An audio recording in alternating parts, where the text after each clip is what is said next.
Monsieur le Président, chers collègues, le rapport d'activité et de développement durable, présenté chaque année en session, rend compte de l'action du Conseil régional de Bretagne dans la durée et de fait répond aux exigences démocratiques.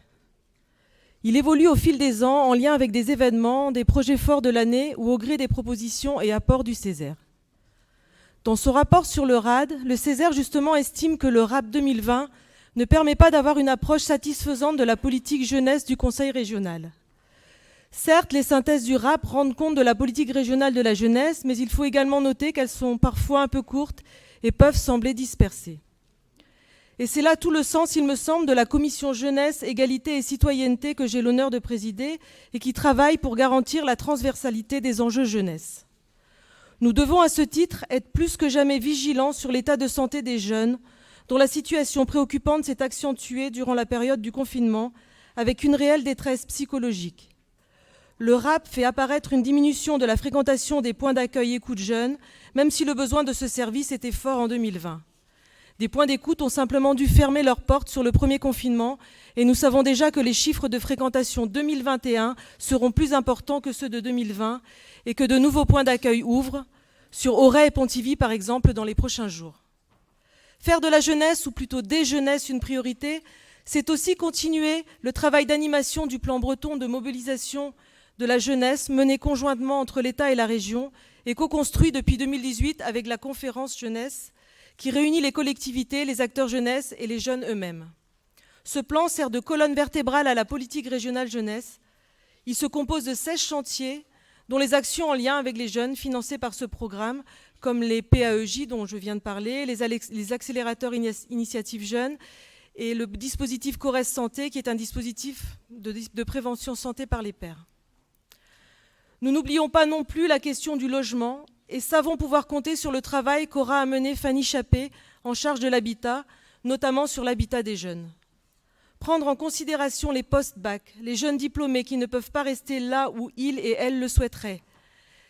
Car même en ayant un emploi, l'absence ou la difficulté à trouver un logement rend parfois impossible l'installation. Un travail de réflexion globale est à mener avec les jeunes sur leur territoire. Le RAD, c'est aussi le rapport égalité femmes-hommes. Cette 6e édition d'un travail que nous menons ici depuis 2004, et ce avant que la loi ne nous l'impose, est un outil de qualité et qui n'a cessé de s'enrichir, tant dans le nombre de rubriques et politiques traitées que dans le nombre d'indicateurs analysés et qui sont passés, comme le soulignait ma collègue Carole Lebéchec, de 45 à 99 entre 2015 et 2020. Sans surprise, malheureusement, le rapport note la dégradation de la situation des femmes durant la crise sanitaire. Le nombre de victimes de violences conjugales a trop lourdement augmenté, plus 46% dans les Côtes-d'Armor.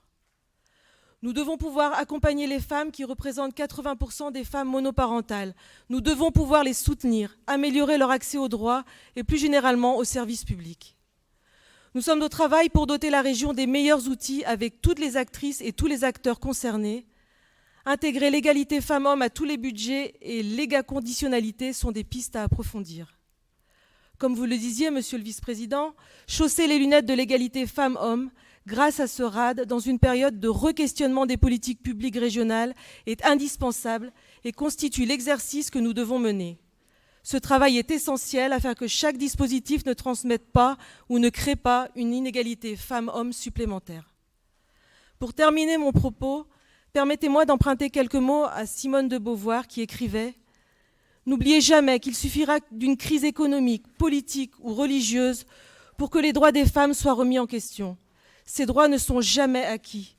Vous devrez rester vigilante votre vie durant. » Alors pour conclure, évoquant aujourd'hui la jeunesse et l'égalité femmes-hommes, je ne peux m'empêcher de penser aux femmes, aux jeunes filles et aux enfants d'Afghanistan qui vivent l'horreur absolue de ne pouvoir plus apprendre, savoir et vivre en 2021. Je suis désolée. Pour elles, pour eux, pour nous toutes et tous, nous avons le devoir d'être vigilants et vigilantes. C'est bien plus qu'un combat de femmes, c'est un combat d'humanité. Je vous remercie.